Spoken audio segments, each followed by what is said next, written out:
Iginiit ni Pangulong Bongbong Marcos na ang Senado ang dapat manguna sa pag-aamyenda sa konstitusyon. Obviously, the Senate will take the lead. The Senate is taking the lead.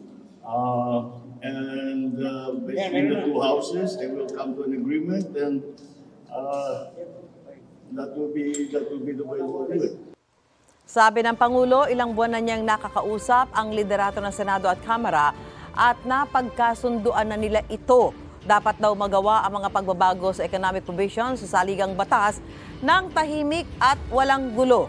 Kamakailan, hinimok ng ilang mababatas ang Pangulo na pumagitna sa Senado at Kamara kasunod ng iringan nila dahil sa charter change o CHA-CHA.